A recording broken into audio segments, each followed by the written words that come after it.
ఓం శుక్లాంబరధరం విష్ణుం శశివర్ణం చతుర్భుజం ప్రసన్నవదనం ధ్యాయేత్ సర్వవిఘ్నోపశాంతయే నారాయణం నమస్కృత్య నరం చైవ నరోత్తమం దేవీం సరస్వతీం వ్యాసం తతో జయముదీరయేత్.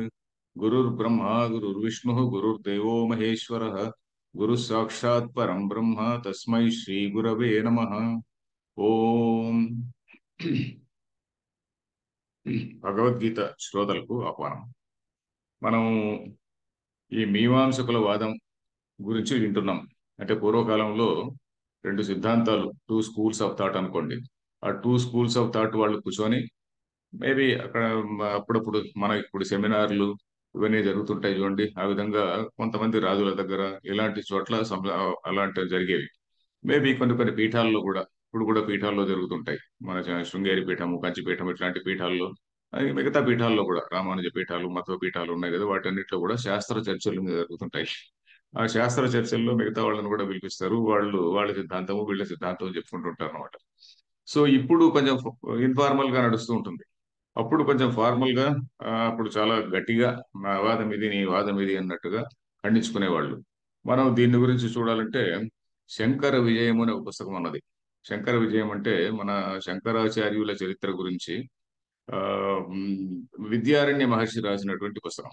విద్యారణ్య మహర్షి రాసినటువంటి మాధవీయ శంకర విజయం అంటారు దాన్ని. ఆ, మాధవాచార్యులు అంటారు, విద్యారణ్య అని అంటారు, who ever it is. Vidyaranya correct identity ఏమిటి అనే దాని గురించి కొంచెం వివాదం ఉన్నది అనుకోండి. బట్ ఎనీవే, ఆ పుస్తకం చదివితే దానిలో ఒక ఎంటైర్ పెద్ద చాప్టర్ ఒకటి ఉన్నది. మండన మిశ్రుడికిను తర్వాత శంకరాచార్యులకు జరిగిన వాదాన్ని గురించి. ఆ వాదం ఏమిటి?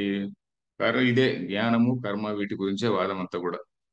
వాళ్ళిద్దరికి మధ్య జడ్జి ఎవరంటే ఆ మండన మిశ్రుడి యొక్క భార్య, ఉభయ భారతినే జడ్జి. ఎందుకంటే ఆమె she was such a great scholar. ఆమెను సరస్వతి దేవి అవతారం అని చెప్పని అన్నారు.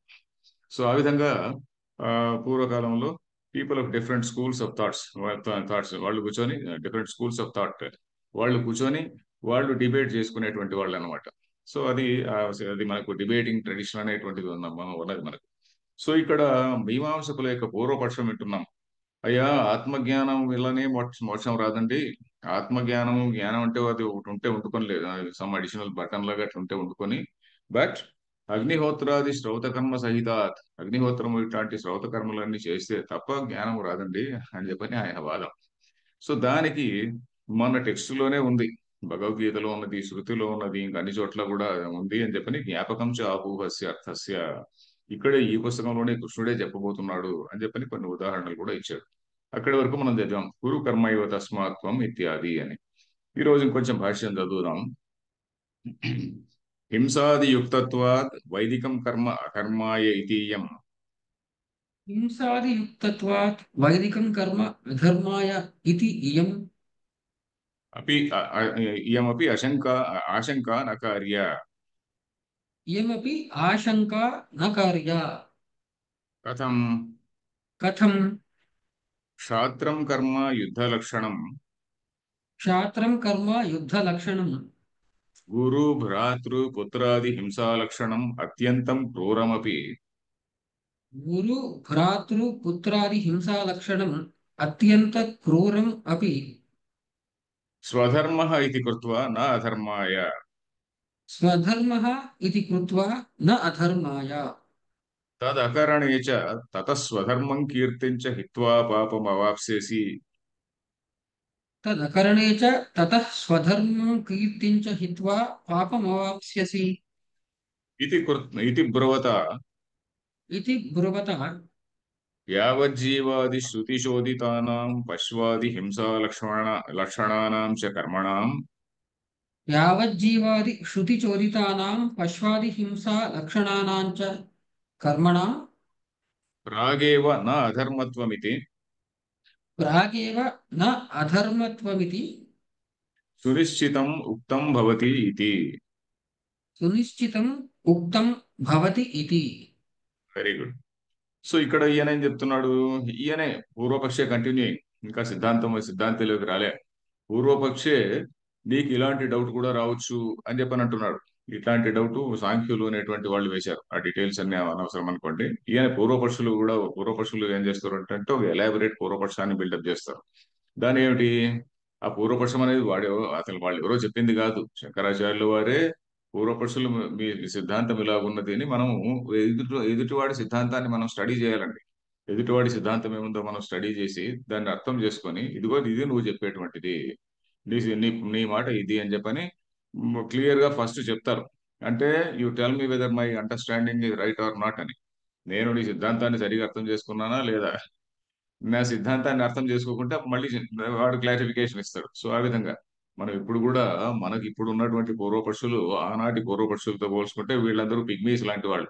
ఇప్పుడు ఉన్నటువంటి పూర్వపక్షులు ఎవరైతే ఉన్నారో ఇక వేరే మతాల నుంచి వచ్చి మా మతం గొప్పది మా మతం గొప్పది అంటున్నారో వాళ్ళు మన మీమాంసకులు సాంఖ్యులు ఇట్లా బౌద్ధులు జైనులు వీళ్ళతో పోలిస్తే వీళ్ళు పిగ్మీర్ లాంటి వాళ్ళు. ఎందుకంటే వాళ్ళతో చేసినటువంటి ఆర్గ్యుమెంట్స్ మనం కానీ చూస్తే ఎంత గొప్ప ఆర్గ్యుమెంట్స్ అవన్నీ మనం సిద్ధాంతం శాస్త్ర వాద గ్రంథాలు అంటాం. ఆ వాద గ్రంథాల్లోకి వెళితే పెద్ద పెద్ద అద్వైత సిద్ధి ఇట్లాంటి వాద గ్రంథాలు కొన్ని ఉంటాయి. సో వాద గ్రంథాల్లోకి వెళితే we can see all those debates. ఇక్కడ కూడా కొంచెం కొంచెం దాని వాసన మనకు కనిపిస్తుంది ఇక్కడ. అందుకనే మనం కొంచెం ఓపిక పట్టాలి. ఎందుకంటే ఇక్కడ కొన్ని ఆ పారిభాషిక పదాలు వస్తాయి, కొన్ని టెక్నికల్ టర్మ్స్ వస్తాయి. ఆ పారిభాషిక పదాలు కూడా కొంచెం అర్థం చేసుకోవాలి. అంతేకాకుండా దీన్ని మనకు ఉపనిషత్తుల సారం అన్నారు కదా, అందుకని ఉపనిషత్తుల్లో ఉన్నటువంటి వాక్యాలని అక్కడ ఉన్నటువంటి విషయాలని కూడా ఇక్కడ శంకరాచార్యుల వారు కోట్ చేస్తుంటారు. సో ఇక్కడ ఈ దీనిలో ఇప్పుడు మనం చదివినటువంటి వాక్యము పూర్వపక్షంలోనిదే. పూర్వపక్షం వాడే మీకు ఇలాంటి డౌట్ రావచ్చు అని వాడే వేసుకొని అది అలాంటి డౌట్ మీరు పడడానికి వీల్లేదు అంటున్నాడు. ఏమిటా డౌట్? హింసాదియుక్తత్వాత్ వైదికం కర్మ అకర్మాయ ఇది యమపి ఆశంక నకార్య. వైదికం కర్మ అంటే వేదాల్లో చెప్పినటువంటి కర్మలు ఉన్నాయి కదండి. ఏంటివి? యజ్ఞము, యజ్ఞాలు. ఆ కాలంలో యజ్ఞాల్లో పశు హింస ఉండేది. ఇది మనం చాలా మంది మనం ఒప్పుకోవడానికి భయపడతాం. అనవసరం అంటే భయపడడం అనవసరం. ఎందుకంటే ఉన్నది ఉన్నట్టు చెప్తే తప్పేముందండి. మనం ఏది కూడా దాచాల్సిన పని లేదు. ఎందుకంటే ఏది దాచినా ఇప్పుడు ప్రపంచంలో ఏది దాచలేం. ఎవడెదురుగ్గా ఏది దాచలేం. ఎందుకంటే everything is on the internet. మనం దాచితే వాడు ఇంటర్నెట్ వాడు ఇంకో ఫలానా రెఫరెన్స్ అని చెప్పని చూపిస్తాడు. ఏదో రాముడు మాంసం తినలేదు అని చెప్పని మనం గట్టిగా వాదించామనుకోండి, రాముడు మాంసం తింటే మనకేదో పెద్ద రామాయణం పైన మనకేం భక్తి పోదు కదండి. రాముడి పైన భక్తి ఏం తగ్గదు. ఆ, మరి రామాయణం పైన భక్తి తగ్గదు. దాన్ని పట్టుకొని గట్టిగా వాదించి రాముడు మాంసం తిన్నాడు అన్నటువంటి వాడిని వాడు యాంటీ హిందూ అని చెప్పని మనమే గట్టిగా కేకలేయడం ఇట్లాంటివన్నీ చేయకూడదు. ఎందుకంటే మన పుస్తకాల్లో ఉన్నది ఉన్నట్టుగా మనం ఒప్పుకోవాలండి. సో ఎనీవే, సో ఇప్పుడు వైదికం కర్మ వేదాల్లో చెప్పినటువంటి ఆ యజ్ఞము యాగాలు ఇట్లాంటివన్నీ ఉన్నాయి కదా, అలాంటి దానిలో చేసేటువంటి హింస అది అధర్మము అని చెప్పని కూడా మీరు అనుకోకండి అంటున్నాడు. ఎందుకంటే అధర్మము అని ఎవరు చెప్పారు? మనకు ఒక సామాన్య శాస్త్రం ఒకటి ఉంది. సామాన్య శాస్త్రం అంటే ఒక జనరల్ రూల్. ఒక జనరల్ రూల్ అనేది ఉంటాయి, కొన్ని ఎక్సెప్షన్స్ అనేటివి కూడా ఉంటాయి. ఆ జనరల్ రూల్ ఏం చెప్తుంది? ఆ, మా హింస్యాత్ సర్వభూతాని అని చెప్పిన ఒక వాక్యం ఉంది ధర్మశాస్త్రంలో. ఎలా ఏ ప్రాణిని కూడా మనం హింసించకూడదు అని చెప్పిన ఒక జనరల్ రూల్ అన్నమాట. ఆ జనరల్ రూల్ ఈ విధంగా ఉంది కాబట్టి మన ఇక్కడ యజ్ఞంలో చేసేటువంటి హింస కూడా ఇది హింస అని మీరు భావించకూడదు. ఎందుకంటే యజ్ఞంలో చేసేటువంటి హింసకు కొద్దిగా ఎక్సెప్షన్ ఉన్నది అని చెప్పని. అది అట్లాంటి ఆశంక నాకు, అది ఆశంక అంటే అట్లాంటి సందేహం మీకు వద్దండి. ఇక్కడ కూడా ఇక్కడ అర్జునుడి విషయంలో ఏంటి? క్షాత్రం కర్మ యుద్ధ లక్షణం. క్షాత్రం అంటే క్షత్రియుడికి సంబంధించినటువంటిది క్షాత్రం. క్షాత్రం కర్మ అదేమిటది? క్షత్రియుడికి సంబంధించిన కర్మ ఏంటి? యుద్ధ లక్షణం, యుద్ధం అనేటువంటిది. అలాంటిది ఇక్కడ సిచ్యువేషన్ లో ఏమున్నది? గురు భ్రాతృ పుత్రాది హింసా లక్షణం అత్యంతం క్రూరం అపి. అక్కడ గురువులు భ్రాతృ అంటే వాళ్ళందరూ కూడా దుర్యోధనాదులందరూ సోదరులే కదండి. వాళ్ళు తర్వాత కొడుకు వరుస వాళ్ళు కొద్దిమంది ఉన్నారు. అలాంటి వాళ్ళని హింసించేటువంటిది అత్యంతం క్రూరం అవి. మామూలుగా అయితే అత్యంతం క్రూరం.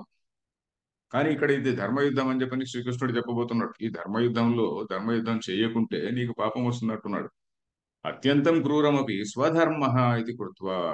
స్వధర్మం ఆచరించేటప్పుడు ఆ స్వధర్మములో హింస ఉండొచ్చు. స్వధర్మాచరణలో హింస. ఒక కటికవాడు ఉన్నాడు అనుకోండి. ఇప్పుడు మనకు ఇతనున్నాడు ధర్మవ్యాధుడు అని ఒక ఆయన ఉన్నాడు. ఆ ధర్మవ్యాధుడు తనుగా చంపడు, కానీ మాంసాన్ని కొనుక్కొనిసి అమ్ముతుంటాడు. ధర్మవ్యాధుడు కూడా జ్ఞాని అని చెప్పిన నిర్ధారణ చేశారు. ధర్మవ్యాధుడు తన స్వధర్మాన్ని ఆచరిస్తూ చిత్తశుద్ధి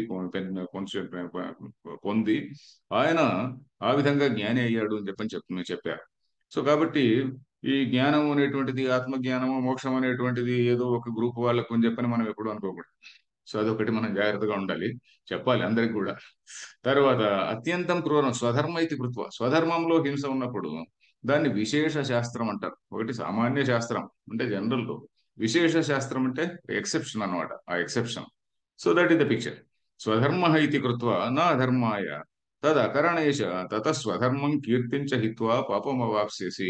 అలాంటప్పుడు స్వధర్మము కీర్తి నీకు రెండు విధాల నష్టం. నీకు ధర్మము ఆచరించడం లేదు, నీ కీర్తి కూడా పోతుంది. అయ్యో వీడు అర్జునుడు ఇలా మనం ఏదో గొప్ప హీరో అని అనుకున్నాం, వాడు యుద్ధ భూమిలో మనల్ని చూసి పరిగెత్తిపోయాడు అని చెప్పని, అరే అర్జునుడు పిరికివాడు అని చెప్పని అనబోతున్నారు. అని కృష్ణుడే ఇంకా కొన్ని గట్టి మాటలు అనబోతున్నాడు. సో స్వధర్మం కీర్తించ హిత్వా పాపమవాప్స్యసి ఇది బ్రువత అని చెప్పబోయే ఆ, భగవంతుడి చేత ఇది బ్రువత, ఈ మాట అంటూ అంటూ భగవంతుడు అనేది మళ్ళీ వస్తుంది. ఇది బ్రువత అని అంటూ యావజ్జీవాది శృతిచోదితానాం పశ్వాది హింసాలక్షణానాం చ కర్మణాం ప్రాగేవ అధర్మత్వం. కొన్ని యావజ్జీవాది శృతులు అని కొన్ని ఉన్నాయి. యావజ్జీవాది శృతులు అంటే ఏంటి? యావత్ జీవేత్, ఎంతకాలం ఉంటావో అన్నాళ్ళు కర్మలు చేయాలి అని. ఇది ఉదాహరణకి ఈశావాస్య ఉపనిషత్తు అని ఉంటుంది. ఈశావాస్య ఉపనిషత్తులో మొట్టమొదట ఏం చెప్తారంటే, మొట్టమొదటి వాక్యం ఏముందంటే ఈశావాస్యమిదగం సర్వం అన్నది. అంటే ఈ ప్రపంచాన్ని అంతటిని కూడా ఈశ్వరుడే అని చూడు. ఈశ్వరుడు అంటే మనకు పార్వతి హస్బెండ్ అని అనుకోకూడదండి. ఈశ్వరుడు అంటే మనం ఇక్కడ పరమాత్మ, శుద్ధ బ్రహ్మ, నిత్య శుద్ధ బుద్ధ ముక్త బ్రహ్మ అని మనం ఇంట్రొడక్షన్ లో చదివాము. ఆ బ్రహ్మ చైతన్యమే ఈశావాస్యం. ఇదంతా కూడా బ్రహ్మస్వరూపమే అని చెప్పని ఆచ్ఛాదనీయం అంటే ఆ ఇదంతా కూడా బ్రహ్మ అనేటువంటి భావనతో కప్పివేయాలంట. మనం చూస్తున్నటువంటి జగత్తునంతా కూడా బ్రహ్మ అనేటువంటి భావనతో కప్పివేయి అన్నాడు. ఒకవేళ నీకు అది చేత కాకుంటే ఏం చేయాలి? చిత్తశుద్ధి తెచ్చుకోవడం కోసము, చిత్తశుద్ధిని పొందడం కోసము ఆమ్, కుర్వన్నేవేహ కర్మాణి రెండవ మంత్రం. మొట్టమొదటి మంత్రం ఈశావాస్యమిదగం సర్వం అనంది. రెండవ మంత్రం ఏం చెప్తుంది? కుర్వన్నేవేహ కుర్వన్నేవేహ కర్మాణి జిజీవిషేత్ శతకం సమాహ అంటుంది. కుర్వన్నేవేహ కర్మాణి, కర్మాణి కుర్వన్ ఏవ, కర్మలన్నింటినీ కూడా చేస్తూనే జిజీవిషేత్ శతకం సమాహ 100 సంవత్సరాలు జీవించాలని కోరుకోవాలి అని. జిజీవిషేత్ అంటే జీవించాలి అని, జిజీవిష అంటే జీవించాలని కోరిక. కానీ ఇక్కడ ఈ సందర్భంలో కోరిక అని కాదు, జీవించాలి ఆ విధంగా. చిత్తశుద్ధి కలిగే వరకు నువ్వు కర్మలు చేస్తూనే ఉండాలి. చిత్తశుద్ధి కలిగినా కూడా యాజ్ లాంగ్ యాజ్ యువర్ గృహస్థ కర్మలు చేసి తీరాలి అని. ఇక్కడ ఏదో చిన్న డౌట్ వచ్చినట్టుంది, ఏంటంటే ఇది question. Can you please some light on Advaita Advaita and విశిష్ట అద్వైత? ఇవన్నీ ఇప్పుడు పెట్టుకుంటే చాలా కష్టం అండి. ఇవన్నీ కూడా ఇవన్నీ కూడా అవైదిక సిద్ధాంతాలు. అంటే మనం అనడానికి వీల్లేదు, మనం కూడా అనడం లేదు అవన్నీ అవైదిక సిద్ధాంతాలు అని అనడం లేదు. ఎందుకంటే వేదంలో ఉన్నటువంటి విషయాన్ని, చెప్పినటువంటి విషయాన్ని వాళ్ళు, నేను చాలా చాలా స్టూకీగా చెప్తారు, మీరు ప్రశ్న అడిగారు కాబట్టి. వేదంలో ఉన్నటువంటి విషయాన్ని అలాగే మాటను ఒక్కొక్కరు ఒక్కొక్క విధంగా అర్థం చేసుకుంటారు. ఆ ఉదాహరణకు ముండకోపనిషత్తు ఒక ఉపనిషత్తు ఉంది. దానిలో ఒక మంత్రం ఉంది. ఒక చెట్టు ఒకటి ఉన్నది, ఆ చెట్టు పైన రెండు పక్షులు ఉన్నాయి. ఆ రెండు పక్షుల్లో ఒక పక్షి ఒక ఫలాన్ని తింటూ ఉంది. రెండవ పక్షి ఫలాన్ని తినడం లేదు, కానీ చాలా బ్రైట్ గా ప్రకాశిస్తున్నది అని ఒక వాక్యం ఉంది. ద్వా సుపర్ణ సయుజ సఖాయ సమానం వృక్షం పరిషస్వ జాతే. సమానం వృక్షం, ఒకే వృక్షాన్ని పరిషస్వ జాతే, దాన్ని పరిశ్వ ఆలింగనం చేసుకుని అన్నట్టుగా పరిశ్వస్వ జాతే అంటే దానిపైన ఉన్నాయి. They are totally I mean dwelling in that. తయోరన్య పిప్పలం స్వాద్వత్తి. వాటి ఆ రెంటిలో రెండు పక్షుల్లో ఒక పక్షి ఏమో ఆ పిప్పలం ఒక పండును తింటూ ఉన్నది, ఇంకొక పక్షి తినడం లేదు, మరి అది ప్రకాశిస్తున్నది అని అంటాడు. అక్కడ మన అద్వైత సిద్ధాంతం ఏం చెప్తుందంటే, ఆ రెండు అనేటువంటిది రెండు పక్షులు కాదండి, రెండు దశలు అంతే, రెండు దశలు. ఒకటే పక్షే, ఒకటి పక్షి తింటుంది, అదే పక్షే తను తన తన స్వరూపాన్ని గ్రహించినప్పుడు అరే అది నేను రెండు ఒకటే అని, టూ ఇమేజెస్ లాగా అవి. దీని ఇమేజే అది. ఏదైతే ఆ బ్రైట్ పక్షి ఏదైతే ఉన్నదో, ఆ బ్రైట్ పక్షి యొక్క ఇమేజే ఇక్కడ ఉన్నటువంటి ఇంకొక పక్షి. ఎందుకంటే రెండు వస్తువులు అంటూ ఏమి లేవు. శుద్ధ చైతన్యము అనేటువంటిది ఒకటే ప్రపంచ రూపంలో అది భాషిస్తున్నది. ఆ శుద్ధ చైతన్యంలో ఉన్నటువంటిదే ఈ చైతన్యము అంతఃకరణం అనేటువంటి దానిలో ఉండి, అంతఃకరణంలో నేను నేను అనేటువంటి భావనను కలిగించి, ఈ నేను నేను అనేటువంటి భావనతో నేను ఒక పని చేస్తున్నా, ఇంకొక ఆయన మా పక్కింటి ఆయనో లేదా ఇంకో మా నైబరు ఇంకొక ఆయన ఆయన నేను అనేటువంటి భావనతో ఇంకేదో మాది ఇది అనేటువంటి మాకు బార్డర్ ప్రాబ్లం లేదనుకోండి. ఒకవేళ ఇంకొక ఆయన ఎవరో అట్లాంటి భావనతో ఉండవచ్చు. సో నేను అనేటువంటి భావనతో మనము ఈ వీళ్ళందరూ మాట్లాడుకుంటుంటారు. నేను దీన్ని సంపాదిస్తున్నా, నేను ఫలానా పని చేస్తున్నా అనేటువంటిది నేను. ఫలం భోక్తి. ఫలం అంటే అక్కడ ఏంటి? కర్మ ఫలం. అక్కడ చెట్టు పైన ఉన్నటువంటిది, చెట్టు పైన పండు తింటూ ఉన్నది అంటే ఒకటి పండు తింటున్నది, ఇంకోటి పండు తినడం లేదు. యాడమ్ అండ్ ఈవ్ కథలో కూడా ఇదేనండి. ఆ చెట్టు అంటే మనకు human body is the tree. ఆ హ్యూమన్ బాడీ అనేటువంటిది చెట్టుగా వర్ణించారు. అది మనకు 15వ అధ్యాయంలో మనం చూడబోతున్నాం.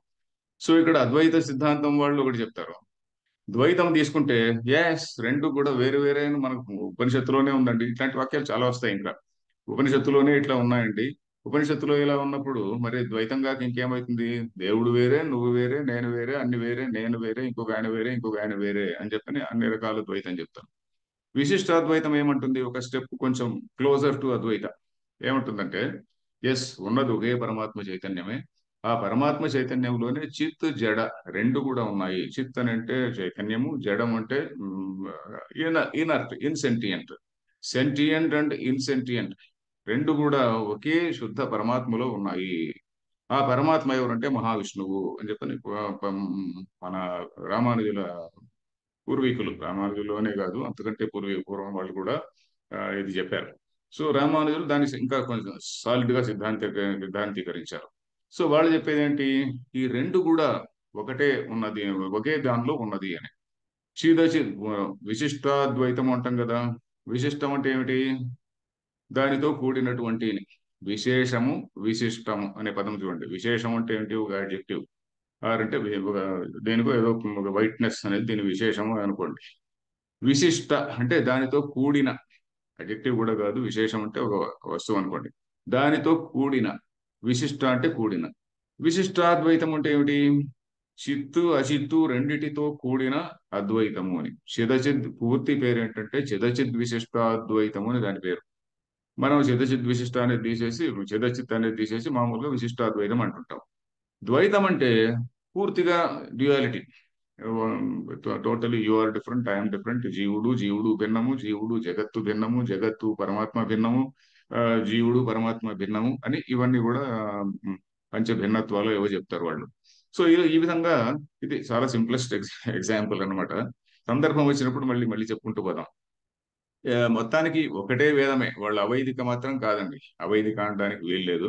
ఎందుకంటే భగవద్గీతను ఇంటర్ప్రిట్ చేసినప్పుడు వాళ్ళు కూడా ఈ సిద్ధాంతం జోరు దగ్గరికి వచ్చే వాళ్ళకి తేడా వస్తుంది అంతే తప్ప మిగతావన్నీ కూడా తేడా చెప్పడానికి వీల్లేదు. సత్వరజస్తమో గుణాలు ఉన్నాయి. నువ్వు చిత్తశుద్ధి చేసుకోవాలి. తర్వాత ధ్యానం ధ్యానం వల్ల నువ్వు మనస్సును ఫోకస్ చేయడం చేయాలి. ఆత్మ సంయమ యోగం అని ఒకటి వస్తుంది 5వ అధ్యాయంలో. ఆత్మ సంయమ యోగం ద్వారా అంటే నీవు మనస్సులో నిర్మలత్వాన్ని ఏ విధంగా తెచ్చుకోవాలి, ఆ నిర్మలత్వం తర్వాత నిశ్చలత్వాన్ని ఎలా తెచ్చుకోవాలి, నిశ్చలత్వం అంటే ధ్యానం యోగం ఎలా తెచ్చుకోవాలి, ఆ తరువాత కూడా సగుణోపాసన ద్వారా నువ్వు ఏ విధంగా నువ్వు ఆ ఇంకా కొద్దిగా మనస్సును దానికి కట్టివేయాలి. సగుణోపాసన అంటే దేవుడు ఒక ఆరాధన. దానివల్ల ఇక్కడ దేవుడు ఆరాధన అనే చోట మళ్ళీ అద్వైతులు ఏమంటారు? అరే అన్ని రూపాలు ఒకటేనయా అని అద్వైతులు అంటారు. అన్ని రూపాలు ఒకటే. కృష్ణుడు చెప్పడమే కాదు, మన ఉపనిషత్తుల్లో మాటి మాటికి అన్నీ వస్తాయన్నమాట. సర్వాణి రూపాణి విచిత్య ధీరః అని వేదంలో చెప్తారు. ఇంకా ఉపనిషత్తుల్లో కూడా చెప్తారు. ఇక్కడ కూడా యో యో యాం యాం తనుం భక్తః శ్రద్ధయా అర్చితుం ఇచ్చతి అంటాడు. ఎవడెవడు ఏ ఏ రూపంలో నన్ను పూజించాలనుకున్నా కూడా ఆయా రూపంలోనే నేను వాడిని అనుగ్రహిస్తాను. నన్ను అల్లా అని పూజిస్తే అల్లా రూపంలో అనుగ్రహిస్తాను. యెహోవా అంటే యెహోవా రూపంలో అనుగ్రహిస్తాను. కృష్ణుడు అంటే కృష్ణుడి రూపంలో అనుగ్రహిస్తాను. ఆంజనేయ స్వామి అంటే ఆంజనేయ స్వామి. మా ఊరి ఆ, దేవుడు గ్రామ దేవత ఎవరో మైలారమ్మ ఉందనుకోండి. ఆ మైలారమ్మ దేవతే పరమాత్మ అని అనుకుంటే ఆ విధంగా నేను అనుగ్రహిస్తాను అని చెప్పని ఆయన అంత లిబరల్ గా చెప్తాడు. ఇంకా ఎవరిని కూడా నువ్వు తప్పులు పట్టద్దు అని కూడా అంటాడు. నా బుద్ధి భేదం జనయే అజ్ఞానం కర్మ సంగీనం అని రాబోతున్న ఇట్లాంటి బ్రహ్మాండమైన శ్లోకాలు. అందుకనే భగవద్గీత చదవాలి నేను చెప్పేది. భగవద్గీత చదువుకుంటే మన సిద్ధాంతాన్ని మన పిల్లలకి చెప్పలేమండి. సో ఇట్లాంటి శ్లోకాల్లో వాళ్ళు కొంత లిమిటెడ్ గా ఇంటర్ప్రిటేషన్ ఉంటుంది. ఇప్పుడు ఏదో కృష్ణుడే దేవుడు లేకుంటే ఈ కృష్ణ చైతన్య ఇస్కాన్ వాళ్ళు తీసుకుంటే వాళ్ళు they are doing a great job. I have great respect for them. ఎందుకంటే 150 దేశాల్లో హిందూ మతాన్ని వాళ్ళు ఇంట్రడ్యూస్ చేశారు. ఇప్పుడు తులసి గ్యాబర్డ్ ఆమె వచ్చింది కదా ఇండియాకు. She ISKCON follower. So ISKCON స్వాములు పోతారు, అందరి ఇళ్ళకు వెళ్తారు. అందరి ఇళ్ళకి వెళ్తారు. ఆఫ్రికాలో దేశానికి వెళ్ళి ఆ నల్లవాళ్ళు ఇందరినీ వాళ్ళ ఇళ్ళకి వెళ్తారు, వాళ్ళతో భజన చేయిస్తారు. వాళ్ళు చేస్తున్న పని మనం చేయడం లేదు. వాళ్ళు చాలా గొప్ప ఫీల్డ్ వర్క్ చేస్తున్నారు. వాళ్ళు ఫీల్డ్ వర్క్ చేసిన తర్వాత ఎవరికో ఒకరికి అందులో ఏమిటి భగవద్గీత ఇంకొంచెం చదువుదామని వాళ్ళు కొద్దిగా ముందుకు వస్తే అప్పుడు శంకరాచార్యుడు దొరుకుతాడు. సో అది మనం ఆ విధంగా వాళ్ళు కూడా మనకే వర్క్ చేస్తున్నారని చెప్పి నేను భావిస్తుంటా. నేను వాళ్ళని చాలా చాలా గౌరవిస్తుంటా. ఇస్కాన్ వాళ్ళని మనం ఎప్పుడు తిట్టకూడదండి. ఎందుకంటే వాళ్ళు చాలా ఫీల్డ్ వర్క్ చేస్తున్నారు. అలాగే వైష్ణవులు కూడా, వైష్ణవులు చేసినంత ఫీల్డ్ వర్క్ మన వాళ్ళు చేయడం లేదు. మన వాళ్ళు ఊరికే ఏదో అక్కడ కూర్చొని మనం ఏదో ఆమ్, పెద్ద సింహాసనంలో ఉన్నాం, మనం అద్వైత రాజ్య ప్రతిష్టాపన మనం దీనిలో ఉన్నామని అనుకుంటున్నాం, కానీ వాళ్ళు చేసినంత ఫీల్డ్ వర్క్ మనం చేయడం లేదు. So anyway, coming to that, వాళ్ళు సగుణోపాసన అంటే కృష్ణుడే లేక విష్ణువే దేవుడు అంటారు. మనం అలా కాదయ్యా, నువ్వు శాక్తేయము అని అంటే శక్తి దేవుడు అని అనుకో. శైవాద్వైతం ఒకటి ఉంది, వైష్ణవాద్వైతం ఒకటి ఉన్నది, శాక్తాద్వైతం ఒకటి ఉన్నది. వీటన్నిటిలో కూడా అద్వైత సిద్ధాంతాన్ని మనం ఏం చేశాము? ప్యూర్ అద్వైతులు ఏమంటారు? ఇది నిర్గుణ పరమాత్మ, ఇది శివుడు అనడానికి వీలేదు, విష్ణు అనడానికి లేదు, ఇంకోటి అనడానికి శక్తి అనడానికి వీల్లేదు, అది నిర్గుణమైనటువంటిది అని మన సిద్ధాంతం. అంటే ఉపనిషత్ సిద్ధాంతం, శంకరాచార్యులు చెప్పేది అది. కానీ కొంతమంది ఏమంటారు? శైవాద్వైతం, శివుడే అని చెప్పని శివుడికే ఈ అద్వైతంలో చెప్పినటువంటి పరమాత్మ అనే దాన్ని అట్రిబ్యూట్ చేస్తారు. శాక్తాద్వైతము, ఇప్పుడు దేవీ సప్తశతి ఇట్లాంటివి తీసుకుంటే మనం దానిలో ఆ, ఇక్కడ చెప్పినటువంటి అద్వైతాన్నే శక్తికి అప్లై చేస్తారు. సూపర్ ఇంపోజ్ అనండి, శక్తి పైన సూపర్ ఇంపోజ్ చేస్తారు. సో ఇంకేదో మణిద్వీప వర్ణన అని చెప్పి మణిద్వీపంలో ఉన్నటువంటి ఆమె ఎవరో లలిత, దానిపైన ఆమె పైన సూపర్ ఇంపోజ్ చేస్తారు. సో మనం అట్లా సూపర్ ఇంపోజిషన్ ఏమీ లేకుండా కేవలం total without any super imposition మనం ఏ రూపంలోనైనా ఉండనివయా ఒకటే అనేటువంటిది. అంటే మనం యూనివర్సలిజం, ఎంత యూనివర్సల్ అప్లికేషన్ ఉంది దీంట్లో. అందుకనే అద్వైత సిద్ధాంతాన్ని ప్రపంచం అంతా ప్రేమించేది అందుకనేనండి. మనం ఎంతమంది ఎన్ని గుడులు కట్టినా, ఎంత పని చేసినా, ఇంకేదో అక్షరధాములు కట్టినా, ఎన్ని చేసినా వాళ్ళందరూ కూడా పాపం మన వర్కే చేస్తున్నారు, అద్వైత వర్కే చేస్తున్నారు. ఎందుకంటే అద్వైతానికి ఫస్ట్ స్టెప్ ద్వైతం. మనం అందరం ద్వైతులే కదా. ఎందుకంటే మనం నేను పొద్దున్న లేచి పూజ చేసుకొని వచ్చా. మా ఇంటి దేవుడు నరసింహస్వామి అనుకోండి, ఏ, పంచాయతన పూజ అని చేస్తాను నేను. పంచాయతన పూజ అంటే ఏమిటి?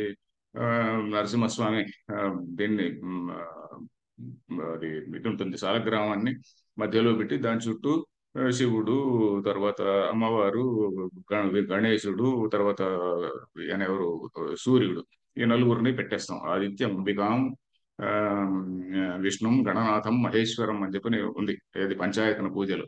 సో ఆ విధంగా పంచాయతన పూజ మనందరం దళితులే. ఇనిషియలీ అంటే దాన్ని ఎందుకు పూజ చేస్తున్నాను? బికాజ్ మా తాత ముత్తాతలు అందరూ కూడా చేశారు. నేను కూడా చాలా ఏళ్ళు చేయలేదు అనుకోండి. మధ్యలో ఎప్పుడో నాకు 40 years తర్వాత కొంచెం బుద్ధి వచ్చి నేను మొదలు పెట్టాను అనుకోండి. చిన్నప్పుడు చేయలేదు. బట్ ఎనీవే, నేను ఉన్నది చెప్తున్నా. సో ఎనీవే, సో ఆ తర్వాత నా 40th year or so I started to study Bhagavad Gita. ఇవన్నీ కూడా చాలా సీరియస్ గా అప్పుడు కొంతమంది పెద్ద పెద్ద గురువుల దగ్గరికి వెళ్ళి చదువుకున్నా. సో పాయింట్ మిస్ అయినాం. ఇక్కడ అద్వైతం అనేటువంటిది ఇది universe, it has universal application. మన దేవుడు ఇది, నీ దేవుడు తప్పు, నా దేవుడు రైటు అని చెప్పి నాకు ఎప్పుడు అనం. నీ దేవుడు తప్పు, నా దేవుడు రైట్ అనే మాట మనకు క్వశ్చనే లేదు. ఓకే, నువ్వు దాన్ని పూజిస్తున్నావు. కృష్ణుడు ఇంకా ఒక మాట అంటాడు, ఏప్యన్యదేవతా భక్తా యజంతే శ్రద్ధయాన్వితా ఏపి మామేవ కౌంతేయ అంటాడు. అంటే యజంతి అవిధిపూర్వకం. అంటే నువ్వు ఏ దేవుడినైనా పూజించుకోవా, I'm not jealous. I'm not jealous అనే మాట ఇయ్యనంటూ నేను చెప్తున్నా. నువ్వు ఏ దేవుణ్ణి పూజించినా కూడా ఆ, ఏపి అన్య దేవత భక్త తే వజంతే శ్రద్ధయాన్విత, శ్రద్ధగా ఎవడు ఏ దేవుణ్ణి పూజించినా వాడు నన్నే పూజిస్తున్నాడు అంటున్నాడు. అది ఆయన చెప్పే మాట కరెక్ట్ గా అది. ఎవడు ఏ శ్రద్ధగా ఏ రూపములో ఏ దేవుణ్ణి పూజించినా కూడా వాడు నన్నే పూజిస్తున్నాడు. ఎందుకంటే నన్నే అంటే కృష్ణుడు అని కాదు అక్కడ. కృష్ణుడు అనే అతను ఇక్కడ అహం అహం అని ఎక్కడైతే చెప్తాడో అది పరమాత్మ అనేటువంటి అర్థం మనం చేసుకోవాలి. ఎక్కడెక్కడైతే కృష్ణుడు 112 సార్లు అహం మమ అనేటువంటి ఇట్లాంటి శబ్దాలు వస్తాయో వాటిని మనం పరమాత్మ అనేటువంటి అర్థంలో తీసుకోవాలి. ఎక్సెప్ట్ కొన్ని ప్లేసుల్లో ఈశ్వర అనేటువంటి లెవెల్లో, పరమాత్మ తర్వాత ఈశ్వర అనే స్థాయి ఒకటి చెప్పాను కదా, ఆ స్థాయిలో తీసుకోవాలండి. సో ఇది టూకీగా చెప్పాలంటే, సో అద్వైత అనేటువంటి దాన్ని నేను ఎందుకు ఇంత ప్రేమిస్తున్నాను లేకుంటే ఇంత ప్యాషనేట్ గా చెప్తున్నానంటే, ఈ సిద్ధాంతం తెలియకపోవడం వల్ల మన సమాజంలో చాలా చాలా అరే వేరే వాళ్ళ మతంలో ఒకే దేవుడుగా మనకి ఇంతమంది దేవుళ్ళు, ఇలాంటివన్నీ తప్పుడు తప్పుడు ఫీలింగ్స్ ఉన్నాయి. మన పిల్లలకి మనం సరిగా చెప్పలేము. సో దట్ ఈస్ మై యాగోనీ అనుకోండి. ఓకే. ఇక్కడ ఇప్పుడు స్వధర్మం కీర్తించ హిత్వా పాపం వాప్స్యసి ఇది బ్రువత యావజ్జీవాది శృతి చోదితానాం పశ్వాది హింసా లక్షణానాం చ కర్మణాం. ఈ యావజ్జీవ శృతులు కొన్ని ఉన్నాయి కదా, అంటే నువ్వు బతికినన్నాళ్ళు కర్మలు చేస్తూనే ఉండాలి అనేటువంటి వాటిలో రాగేవ నా అధర్మత్వం. ఇక్కడ వీటికి ఈ కర్మలన్నింటిలో కూడా అధర్మమేం కాదండి. హింస అక్కడ చేస్తుంటాడు, యజ్ఞంలో హింస జరుగుతూ ఉంటుంది. యజ్ఞంలో హింస జరిగినా కూడా అది అధర్మం కాదు. యజ్ఞంలో జరిగేటువంటి హింస హింస కాదు అని చెప్పని ఒక ఎక్సెప్షన్. జనరల్ రూలు దానికి ఒక ఎక్సెప్షన్ అని చెప్పని మనం అనుకోవాలి. ఇది సునిశ్చితం ఉక్తం, ఇది సునిశ్చితం ఉక్తం భవతి, ఇది గట్టిగా చెప్పడం జరిగింది అని అని పూర్వపక్షం ఇక్కడికి ఎండ్ అయింది. అంటే ఇక్కడ శంకరాచార్యులు చాలా చిన్న పూర్వపక్షమే చేశారు. ఇంకా మనం పెద్ద పుస్తకాలు తీసుకుంటే బ్రహ్మసూత్ర భాష్యాలు ఇవి తీసుకుంటే చాలా పెద్ద పెద్ద ఉంటాయి. ఏ, తైత్రీయ ఉపనిషత్తులు భాష్యం ఇది తీసుకున్నా కూడా బిగినింగ్ లోనే చాలా పెద్ద పెద్ద విచారం ఉంటుంది. సో ఎనివే ఇక్కడ సిద్ధాంతం వస్తుంది. శ్రీనివాస్ చదువుతున్నా.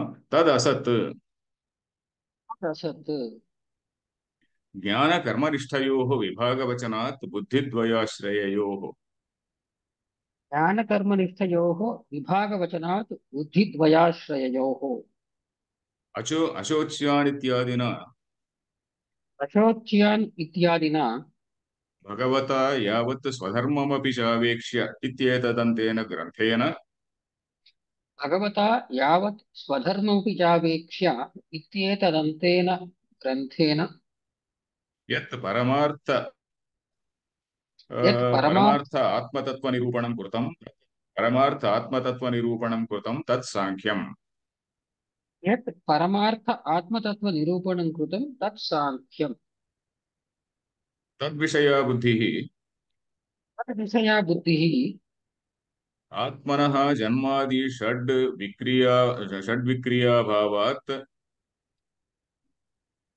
ఆత్మనః జన్మాది షడ్ విక్రియా అభావాత్ అకర్త ఆత్మ ఇతి అకర్త ఆత్మ ఇతి ప్రకరణార్థ నిరూపణాత్ యా జాయతే ప్రకరణార్థ నిరూపణాత్ యా జాయతే సా సాంఖ్యబుద్ధి, సా సాంఖ్యబుద్ధిః. సా యేషాం జ్ఞానినాం ఉచితా భవతి తే సాంఖ్యాః. సా యేషాం జ్ఞానినాం క్షమ్యతాం. సా యేషాం జ్ఞానినాం జ్ఞానినాం ఉచితా భవతి తే సాంఖ్యా. ఫైన్.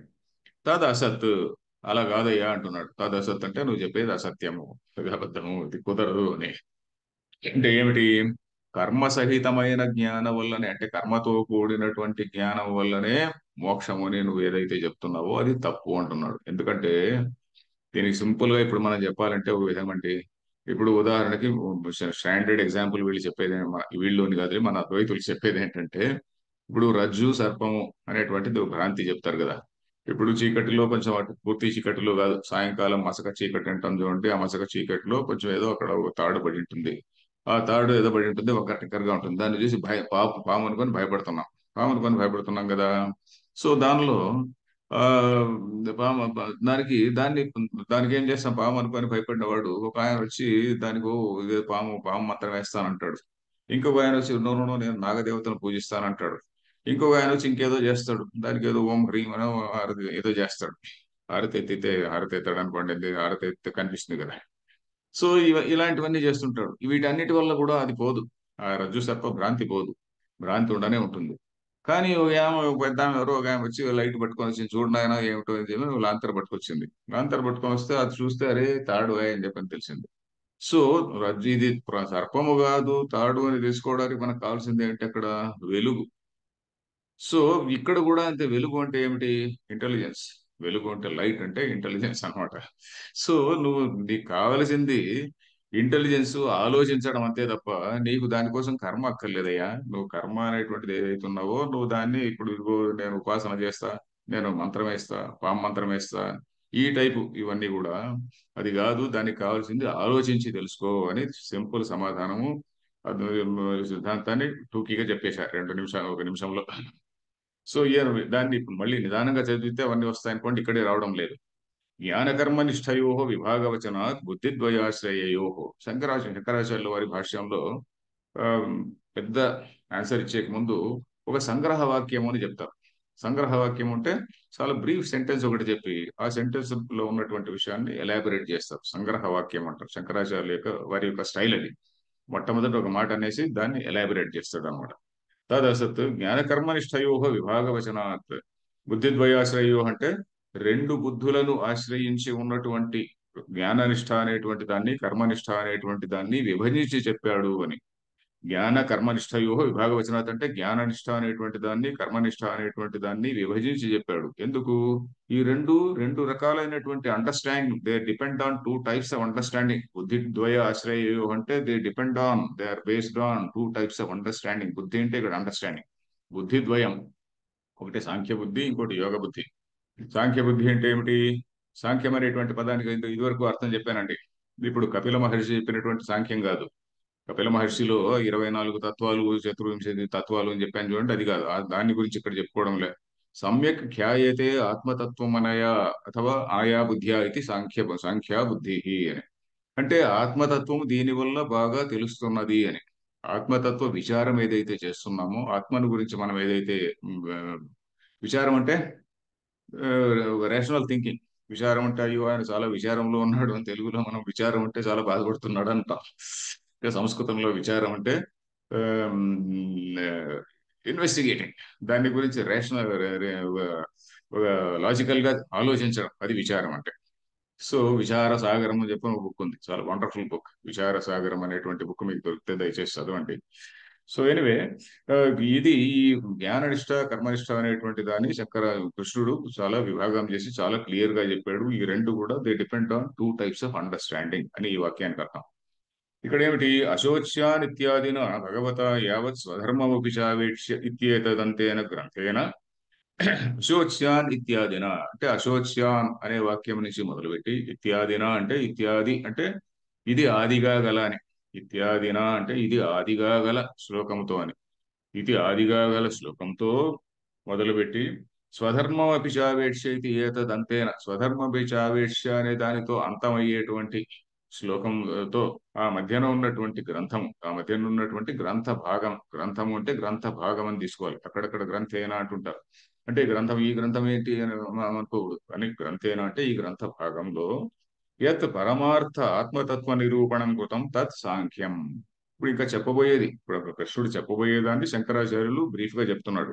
అశోచ్యాన్ అన్వశోచస్వ అంటే ఏంటి? ఇప్పుడు 11వ శ్లోకం, ఇప్పుడు మనం చదవబోయే శ్లోకం.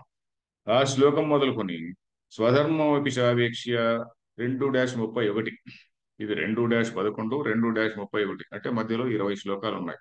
ఈ 20 శ్లోకాల్లో చెప్పిందంతా కూడా ఆత్మతత్వాన్ని గురించి చెప్పాడు. ఆత్మతత్వం అంటే ఇది అని క్లియర్ గా చెప్పాడు ఆయన.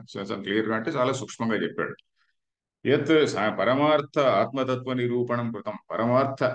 పరమార్థాత్మ అంటే ఏమిటి? మనం అందరం కూడా ఆత్మ అనుకుంటున్నాం. మనందరం జీవాత్మ పరమాత్మ అని రెండు వాక్యాలు ఉన్నాయి కదా. రెండు పదాలు. పరమాత్మ అంటే, జీవాత్మ అంటే ఏమిటి? ఒక సేమ్ శుద్ధ చైతన్యమే ప్రతి అంతఃకరణంలోనూ అంతో ఎంతో రిఫ్లెక్ట్ అయ్యి, క్షేమ అంతఃకరణంలో ఉంది, దోమ అంతఃకరణంలో ఉంది, మన అంతఃకరణాల్లో కూడా ఉన్నది. ఈ అంతఃకరణంలో ఉన్నటువంటిది నేను నేను అనేటువంటి భావనతో కొన్ని పనులను చేయిస్తున్నది. ఏది? దేంతో? ఈ శరీరం అనేటువంటి మెషిన్ తో. సో ఇది ఆ ఆత్మ. కానీ పరమార్థ తత్వం ఏంటి? నేను అనే దాని యొక్క అసలు స్వరూపం ఏంటి? ఈ వేలుని పట్టుకొని నేను అని అనలేను, ఈ బాడీని పట్టుకొని నేను అని అనలేను, లేక ఇంకేదో నా చెవినో ఇంద్రియాలను పట్టుకొని నేను అనలేను. వీటన్నిటినీ ప్రకాశింపజేస్తున్నటువంటి ఆత్మ చైతన్యం ఏదైతే ఉన్నదో, ఆ చైతన్యానికే నేను అని తెలుసుకునే లక్షణం దేనికి ఉంది? బాడీకి లేదు. ఎందుకంటే ఈ చైతన్యం పోయిన తర్వాత బాడీకి నేను అని తెలుసుకునే లక్షణం లేదు కదండి. నేను అనేటువంటి స్ఫురణ అంటారు. స్ఫురణ అంటే that cognizance, cognition, not cognizance, cognition. నేను అనేటువంటి కాగ్నిషన్, ఆ స్ఫురణ ఎక్కడ దేనికి కలుగుతున్నది? నేను అనేటువంటి స్ఫురణ చైతన్యంలోనే ఉంది అంతే. So that is my nature, that is my essential స్వరూప. అది అది అన్నమాట ఇక్కడ. సో అది పరమార్థ. పరమార్థ అంటే ద అబ్జల్యూట్ లెవెల్ అండి. మనం మామూలుగా వ్యవహారిక లెవెల్లో ఆత్మ జీవాత్మ అంటే జీవుడు అది ఇది అని మనం చెప్పుకోవచ్చు. బట్ అబ్జల్యూట్ లెవెల్లో టోటలీ శుద్ధ చైతన్యము. శుద్ధ చైతన్యాన్ని ఏ విధంగా చెప్తారంటే ఇప్పుడు మనం ఒక చిన్న ఒక ఘటం అనే పదాన్ని మామూలుగా వాడుతుంటారు వేదాంతంలో. ఘటము అనే దాన్ని కుండనే తీసుకోండి. కుండ తీసుకొని ఇక్కడ పెడతాం. పెడితే ఏంటది, దానిలో కుండలో కూడా కొంచెం ఆకాశం ఉన్నది. ఆ ఘటాన్ని పక్కన పడేస్తే పగలగొట్టి పడేసాం అనుకోండి, ఆ ఆకాశం ఎక్కడ పోయింది? It is just one with the మహాకాశ. ఇప్పుడు ఈ చైతన్యము అనేటువంటిది కూడా మన బాడీ ఎక్కడో అంతఃకరణంలో ప్రకాశిస్తున్నది అంటున్నాం. ఈ బాడీ పడిపోయిన తర్వాత మరి చైతన్యం ఎక్కడ పోతుంది అంటే, ఆ చైతన్యము ఇది always there, it never ceases to exist. చైతన్యము it is always there in all things. దానిలో అక్కడ జడంగా కనిపిస్తున్నది కూడా చైతన్యం. అంతేగాని అది ఘటాకాశం పగిలిపోయిన తర్వాత it merges it is one with మహాకాశ. ఘటాకాశమే మహాకాశం. ఈ ఘటం ఉన్నంత వరకు ఘటాకాశం లాగే కనిపిస్తుంటుంది. అందుకే మనం మామూలుగా చూస్తుంటాం, ఎవరన్నా చనిపోయినప్పుడు మనం ఫ్యూనరల్ వెళితే కుండ పట్టుకొని తిరుగుతుంటాడు ఆ కొడుకునేటువంటి వాడు. కుండ పట్టుకొని తిరిగి ఫస్ట్ తిరిగి బొక్క కొడతారు, దానికి ఒక రంధ్రం కొట్టిన తర్వాత తిరుగుతాడు. మళ్ళీ ఇంకో రౌండ్ వచ్చిన తర్వాత ఇంకో రంధ్రం కొడతారు. మళ్ళీ ఇంకోసారి వచ్చిన తర్వాత మూడు అయిన తర్వాత అక్కడ పడేస్తాడు. అంటే స్థూల సూక్ష్మ కారణ శరీరాలు మూడు పోయినాయి అని దాని అర్థం. మొట్టమొదటి రంధ్రంతో స్థూల శరీర నాశనము, సూక్ష్మ శరీర నాశనము, కారణ శరీర నాశనము, ఈయనకు మోక్షం వస్తుంది అని. ఆయనకు మోక్షం వచ్చిందా లేదా మనం గ్యారెంటీ ఇవ్వలేమనుకోండి.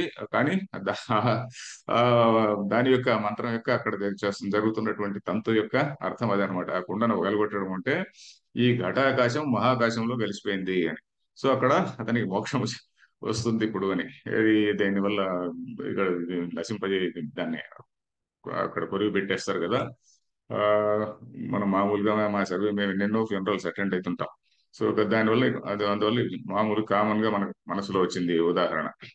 సో ఎనివే, ఇప్పుడు ఇదేంటి ఇక్కడ పరమార్థ ఆత్మతత్వ నిరూపణ. పరమార్థ దశలో అంటే అబ్జల్యూట్ లెవెల్లో ఆత్మ అంటే ఏమిటి? అది దాని యొక్క ఆత్మతత్వాన్ని ఏదైతే నిరూపించారో అది సాంఖ్యం. తద్విషయ బుద్ధి, దానికి సంబంధించినటువంటి అండర్స్టాండింగ్. బుద్ధి అంటే ఇక్కడ అండర్స్టాండింగ్ అని రాసుకోండి, అవగాహన అనుకోండి. బుద్ధి అంటే అవగాహన. ఆత్మ ఎలాంటి అవగాహన? ఆత్మన జన్మాది షడ్విక్రియాభావాత్ అకర్త ఆత్మ ఇది. జన్మాది షడ్విక్రియాభావాత్. ఇప్పుడు జన్మ, పుట్టినాడు, ఒక శిశువు పుట్టింది, ఇంకా కడుపులో ఉంది, ఇంకా బయటకు రాలేదు, కడుపులో నుంచి బయటకు వచ్చింది, కడుపులో నుంచి బయటకు వచ్చినాక కొంచెం ఒక బాయ్ బాయ్ దశలో ఉంది, మళ్ళీ యవ్వన దశలో ఉంది, తర్వాత కొంచెం పెరిగింది, కొంచెం మళ్ళీ మెల్లిమెల్లిగా హాని వృద్ధత్వం జరిగింది.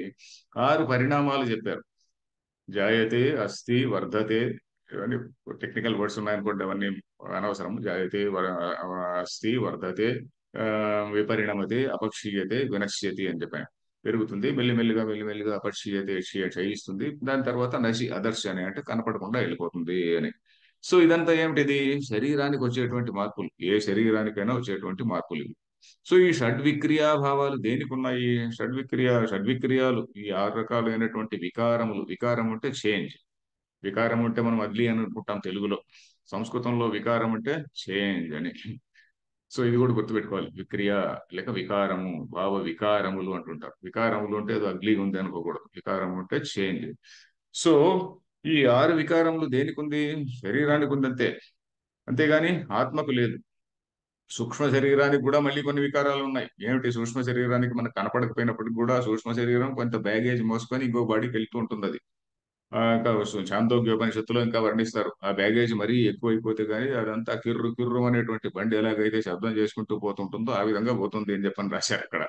అంటే దాన్ని కొంచెం డ్రమటైజ్ చేయడం కోసం. సో ఎనివే, అలాంటి సద్విక్రియలన్నీ కూడా లేనటువంటిది ఈ ఆత్మ అనేటువంటిది ఒకటి. ఆ, ఆ, అకర్త ఆత్మ ఇది. అకర్త ఆత్మ అకర్త. మరి కర్త ఎవరు? ఈ శరీరేంద్రియ సంఘాతం ఏదైతే ఉన్నదో, బాడీ మైండ్ కాంప్లెక్స్ అని మనం ఏదైతే అంటున్నామో, దట్ ఈస్ ది కర్త. నాట్ ఆత్మ. శుద్ధ చైతన్యం కర్త కాదు. ఆత్మ చైతన్యం ఊరికే అట్లా లైట్ లాగా ఉన్నది అంతే. ఆ లైట్ వెలుగులో ఇది పనిచేస్తున్నది అంతే. కరెంట్ ఉన్నది, కరెంటు తెలియదు. అది మనం కరెంటు ఏమిటి, నేను హీట్ చేస్తున్నానా, చలిని ఇస్తున్నానా, వేసి ఉన్నది. కరెంట్ ఉన్నది కానీ కరెంటుకు తెలియదు నేను చల్లదనాన్ని ఇస్తున్నాను అని. ఇంకొక కరెంటుకు తెలియదు నేను లైట్ ఇస్తున్నానని. So but it is they. సో ఆ విధమైన కరెంట్ అనే ఉదాహరణ మన ఆధునిక టీచర్స్ చెప్తుంటారు. సో ఇది ప్రకరణార్థ నిరూపణ క్రియా జాయతే అలాంటిది ఈ ప్రకరణార్థ నిరూపణ, ఈ ప్రకరణం అంతా చదివిన తర్వాత మనకు ఏదైతే బుద్ధి కలుగుతుందో ఆ బుద్ధి సాంఖ్య బుద్ధి. సాంఖ్య అండర్స్టాండింగ్ అని చెప్పుకోవచ్చు. సాంఖ్య అండర్స్టాండింగ్. సా ఏషాం జ్ఞానినాం ఉచిత భవతి. అలాంటి బుద్ధి ఎవరికైతే కలుగుతుందో, ఏ జ్ఞానికి, ఏ జ్ఞానులకు కలుగుతుందో, జ్ఞానినాం జ్ఞానులకు కలుగుతుందో, ఉచిత, ఉచిత అంటే ఫ్రీ అని కాదు.